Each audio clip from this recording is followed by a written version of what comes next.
Welcome back, everyone, to my round 9 recap from Biel. This was a super interesting game. I played against IM Wang Chen from China. And coming into this game, I was expecting him to play e4, which he did. And I decided beforehand I was going to play a Sicilian. Now, in recent times, I've mixed up the moves that I play on move 2 in this position. In previous tournaments, I've been playing knight c6 and going for an accelerated dragon. I've also played d6 and gone for a dragon dwarf, which is kind of a hybrid of a dragon and a knight dwarf. But I saw against knight c6 and d6, my opponent likes to play bishop b5. So I chose to play a line that I used to play as my main weapon against e4, is the Taimanov starting with e6. And I wasn't entirely sure what to expect coming into this game from my opponent. Over the years, he's played b3, he's played c3, he's played d4, he's played g3. So before the game, I was just trying to be ready for all the options. And he ended up playing a pawn to g3, which was one of the main things I was studying. I think he's played this most recently against pawn e6. And in this position, I opted for a move that I've never played before, which is pawn to d5. And I do want to say that this opening g3 on move 3 is something that I've struggled with over the years. I've lost a lot of tough games from the black side of this position, and most of my previous games have been after knight c6.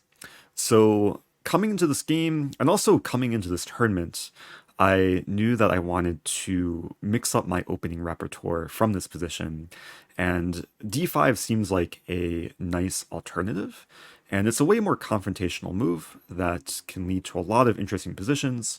Now, the main line by far is takes, takes, and then white has either d4 or bishop g2. Both moves I was prepared for, but after I played d5, my opponent started thinking and ended up playing a move that is not so common, which is knight to c3. And I was actually very fortunate because this morning I was just going through my opening lines and I was looking for any sort of surprises white could throw at me in this position. And I had specifically checked knight c3 and looked into what to do. And for the next maybe 5 or 6 moves, I was still within my preparation, and I basically just blitzed out the next several moves, given that they were on my computer right before the game. And I quickly played pawn d4 here, which is the most principled approach. It gains space and hits knight. And after knight e2, I play knight to c6. And after d3, white is getting kind of a King's Indian structure, but as black, I'm very happy to be getting the early space advantage. I play e5, and after bishop e2, bishop e7, castling. My next move is basically the final move of my preparation, is pawn to h5. And we can see based on the times, I have a little bit more time than I started with, given that there was a 30-second increment. And h5 is a really nice idea because it puts white under immediate pressure, given that h4 is now a positional threat to just gain more space on the king side. And my opponent thought for a while here and ended up playing the move pawn to h3. Now, I did check at least briefly in the database this morning, and I was aware of one game between Pragnananda and Andreykin, two very strong grandmasters. In that game, I believe it went h4, and I was going to play either knight h6 or knight f6. I knew that these are the two moves that the engine prefers for black. But after h3, I was on my own. But I knew that the engine still gives like a significant plus for black. If we turn on the engine, I'm pretty sure it gives like plus or minus 0.7, minus 0.8 in black's favor. Actually more, minus 1.3. So I was aware that the position is good for black, but of course it's still very much of a fight from this position. And here I opted for bishop e6, which I think is the most flexible move. Very often the bishop is just happy in the center, aiming at the king side and the queen side, and it aims to set up queen to d7, creating the battery against the h3 pawn. So white is already under a little bit of pressure, a bit cramped for space, given that all the minor pieces are still on the board. And my opponent played a very typical move for a King's Indian setup, is knight to e1. And even though this move looks very passive at first, it does aim to play f4 and expand on the king side. And I was expecting either knight e1 or knight d2, and I basically had the same plan in mind, that I would play queen d7, and after king h2, I went for the move pawn to h4. And this approach was basically meant as prophylaxis against white's f4 idea, because now white basically has no time to get in this pawn break. If we look at f4 here, I think this is just a huge blunder, because after takes with check, whatever takes back, I take on h3, and white's kingside is crumbling. So white's now in a spot where I'm threatening to take and hit the h-pawn with the rook as well. So my opponent was basically forced to play g4. And this was a pretty big accomplishment, especially after the next move, I play pawn g5. And this basically shuts down the whole kingside. White never has any realistic chance of getting this move in without just losing a pawn. And now the plan for black is to shift focus to the queen side, where I have more space, and there's ideas of expanding, and it just seems like a very one-sided game at this point. I do want to note that my opponent actually offered me a draw after he played g4, so he clearly knew that he's on the back foot, but I declined. I went for g5, and from this position, I was really motivated to try and win. So here I actually want to go on a small tangent, because when we got to this position, I was reminded of an opening trap that I saw many years ago, and it comes from a King's Indian defense. So I'll pivot just a moment. And it's a trap that a good friend of mine showed me probably back in like 2009, 2010, but it comes from a mainline King's Indian. And we're going to see a very similar type of structure after e5, castle, knight c6, d5, where the board essentially gets split in half with the pawn chains. And after knight d7 here, there's a cool, tricky line for white that starts with f3, and after f5, white has a move g4. And I was reminded of this position because if we look in the database, let's go to the Lichess database. The most played move in this position is pawn f4. And this is actually walking into a strategic trap. Now, a lot of opening traps are very tactical, but f4 is a huge strategical blunder. And the reason why is white has the move h4. And basically what's happening here is there's no way for black to open the king side. Whenever black plays h5, white will play g5. Whenever black goes for g5, white will play h5, and the whole king side is basically shut down. If black tries to attack the pawn, there's going to be knight g2 defending. And I remembered this line, and my friend was saying that white is basically strategically winning in this position because if the king side is shut down, black has no attack, and white has all the possibilities on the queen side. Now, if we go back to my game, a very similar situation has happened.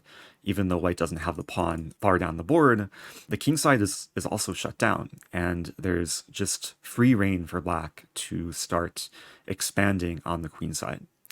Now, I knew that this position still takes a lot of work, but I was feeling very good, especially getting such a position after just 12 moves with the black pieces.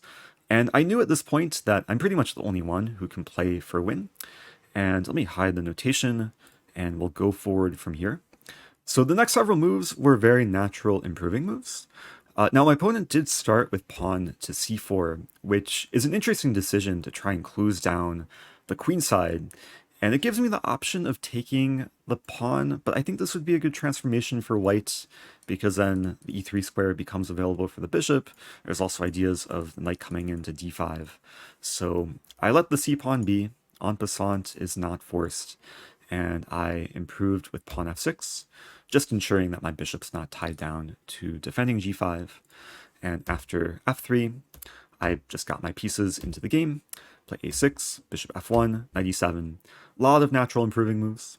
He plays knight to g1, which looks a little bit awkward at first, but he is making way for the rook to come to the queen side, also ensuring that the bishop has a little bit of life. And I was taking my time, at least not going for the immediate breakthrough. I started with king f7 first, and after b3, then I play b5. And now there is pawn tension between the b and c pawns. He plays rook c2, I play rook b8. He plays bishop d2, I play queen b7. And basically I'm getting ready to either take on c4 or go for this eventual a-pawn advance. And what I really want is to open up some lines on the queen side. So he's still waiting. He plays knight to e2. And now I decide to play a5, which is perhaps a little bit of a committal move, but I figured it's the main way to make progress in this position. I'm dreaming of playing a4 and creating some potential weakness in white structure. Now, he pretty quickly responded with the move pawn a4 himself, so fixing my pawn on a5. But the drawback with this move is white is giving me, first of all, full control of the file. After takes, I'm controlling now the only open file on the board. And I also have full control over the b4 square, which can be very useful for my knight very soon. Now, I didn't start with knight b4. Even though it looks attractive, I figured that black can probably just play rook b2, and it's hard to make progress here. So I started with rook a6, going for the triple up, basically trying to form a gun on the b file, and then maybe later infiltrating or eventually getting in knight b4. And he played the move rook a2, so white's still basically passively waiting, and I go for rook b6. And now he plays knight to c2. And with this move, he does have actually a very clear plan of playing knight a3 and bringing the knight to b5, which I was essentially aware of. Like when he played a4, I knew that this is white's main idea in the position. And my plan to stop this was to start with a move knight b4. And when I played this move, it looks like white has to take the knight, either with the knight or the bishop, because I'm hitting the rook on e2. I'm also hitting the undefended pawn on b3. And after I played this move, my opponent came up with a very strong response, which I'll admit I underestimated a little bit. He played the move knight to a3, basically sacrificing the exchange on a2, also allowing me to take on d3 if I want.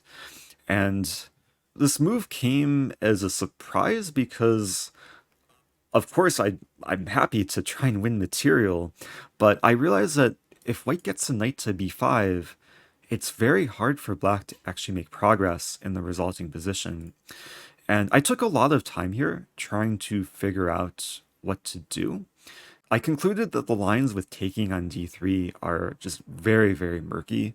It's very hard to assess the situation where white has potential to discover its tax against the knight by taking either pawn with the bishop. So I decided to snag the exchange on a2. And after rook takes a2, I play knight to c6. So I'm up material, and I'm still looking to get now my other knight to b4. But after he plays knight b5, I play knight b4. He trades on b4. We get a position where my only source of counterplay is this a-pawn, which the file just became half open for me. So when I saw this position from a distance, I was thinking I can shift over to the a file and have a lot of potential attackers against a4.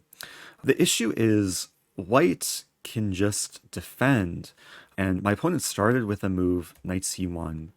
And now white's plan is to bring the bishop to e2 and eventually to d1. And at this point, it's actually very hard for black to find a plan to break through. I played rook a8. He plays queen c2. I move back with the bishop. He plays bishop e2. And at this point, I was coming to terms that there's just no clear plan in the position. Like, even though it feels like black is better and feels like there should be some way to play for win, I took a lot of time and I did not see anything. So I played a few more moves: rook a6, bishop d1, rook c8, king g2, queen a8, king f1, bishop d8, queen b3, and after queen c6, I offered a draw, and my opponent took it. And it was kind of an anticlimactic finish to what I thought was just a very one-sided game. I was in control this whole game, but I just didn't quite find the way to make sufficient progress. And to my opponent's credit, I think he defended very accurately. Like he basically got a fortress in the position and he was very patient and found, I think, the key idea when he needed to by sacking the exchange on a2. And I'll be honest that I don't know where my improvement was in the game. Even after checking the game like briefly with the engine, for a while in this later middle game, Stockfish will give pretty consistent -2 to -3 in Black's favor, but it was never clear where my breakthrough was. And like even the final position, the engine will say Black is significantly better, but I think that's just because Black is up the exchange. Like the engine sees the material and spits out a number, but to actually find a plan is not easy, or maybe just not possible in this position. So I think this is a super interesting game that definitely calls for a lot more post-mortem analysis to see if I actually had any opportunity to crack the queenside. I'm thinking that my best opportunity, if we go back, was to play after knight a3. It's possible that I should have played knight takes d3, even though it's not the top engine move, not even within the top 4 moves. It leads to a lot of interesting transformations, and perhaps it would have taken some risk for me to play for win, like bishop takes a5, and then knight b2. Yeah, it just gets very murky, but perhaps this would have been a more practical option for Black. Anyway, I hope you guys enjoyed this game. It was an opening success. I was feeling good like most of the game until the end, where I realized I just couldn't break through. If we want to see the engine breakdown of this game, I do have a different chapter. Let's see. Yeah, look at this. I think I've played like 3 or 4 games this tournament with basically a perfect score according to Lichess. But yeah, it doesn't feel perfect that I was better for most of the game and didn't actually win. But what to do? Hopefully some lessons to take away. Yeah, I'm wrapping it up here. Thanks everyone for watching. I do appreciate all the kind comments and support throughout this tournament. There was one more game to go, so stay tuned for the final recap, and I'll see you guys soon.